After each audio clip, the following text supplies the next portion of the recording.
Bonjour, dans la leçon numéro 2 du cours Système mécanique oscillant.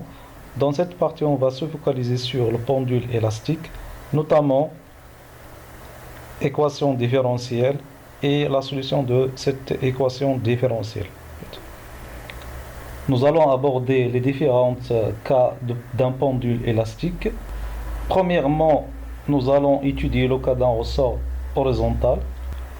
Au début, le ressort est représenté à sa position d'équilibre.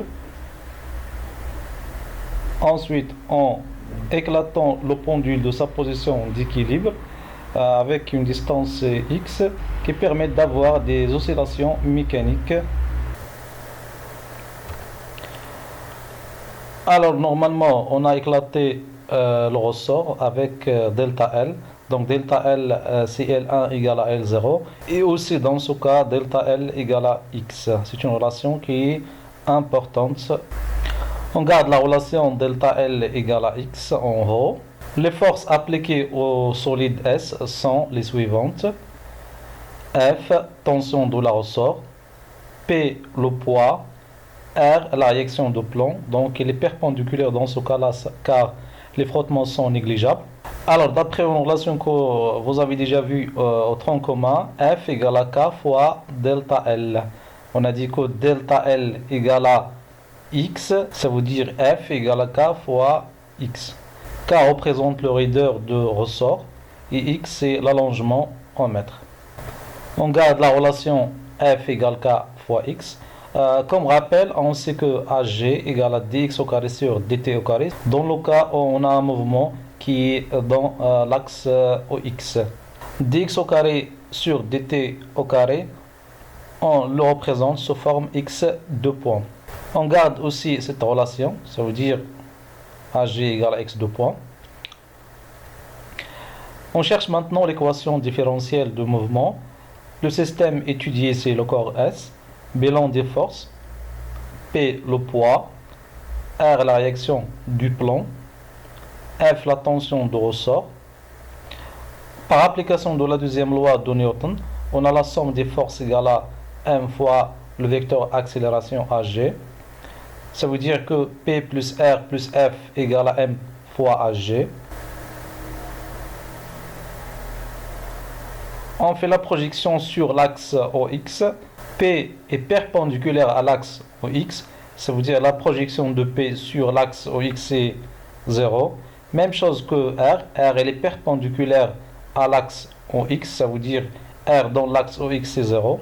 F est parallèle à l'axe OX avec un sens qui est opposé à l'axe de X, donc la projection de F sur l'axe OX donne moins F, égale à M fois AG. On remplace F par K fois X. On remplace AG par X 2 points. On obtient moins K fois X égale à M, X 2 points. Alors, moins K fois X vers l'autre côté, on obtient plus K fois X. Ensuite, on divise tout par M, donc 0 sur M égale à M sur M fois X 2 points, plus K sur M fois X. On simplifie par M avec M. 0 sur M c'est 0. Donc on obtient 0 égale à x 2 points plus k sur M fois x. Ça veut dire que l'équation différentielle finalement est x 2 points plus k sur M fois x égale à 0. Donc voilà, on a terminé le cas de pendule élastique horizontal. En passant maintenant vers pendule élastique vertical. Il faut faire attention dans ce cas. On va commencer par la première position d'équilibre. Ensuite, lorsqu'on relie le corps S avec le ressort, donc il se déclate en bas et on obtient la deuxième position d'équilibre avec le premier allongement delta L0. Ensuite, en éclatant le ressort à une distance égale à X et on obtient des oscillations mécaniques. Premièrement, on va se focaliser sur la première position d'équilibre. Alors, le système étudié, c'est le corps S, bilan des forces. Donc, on a P le poids, F la tension de ressort. À l'équilibre, on a P plus F égale à 0. Projection sur l'axe Z. P a même sens que Z, ça veut dire on remplace P par P. Et F a un sens opposé que Z, donc on remplace F par moins F.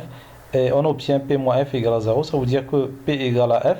On remplace P par M fois G et F c'est K fois delta L0. En gardant cette relation, Mg égale à K fois delta L0, et lorsqu'on éclate le ressort avec X, voilà. Donc delta L dans ce cas égale à delta L0 plus X, c'est une relation aussi importante. Et aussi on va utiliser Ag égale à X 2 points. Le système étudié c'est le corps S, bilan des forces, P c'est le poids, F c'est la tension de ressort. Par application de la deuxième loi de Newton, donc P plus F égale à M fois Ag. Projection sur l'axe Z, on a P à même sens que Z, ça veut dire on place le vecteur P par P et F par moins F car le sens de F est opposé au sens de Z. Donc on obtient P moins F égale à M fois Ag. On remplace M par M fois G et F égale à, dans ce cas F égale à K fois delta L. Alors on remplace delta L par delta L0 plus X. Voilà. On simplifie, donc Mg moins K fois delta L0 moins K fois X égale à M fois Ag.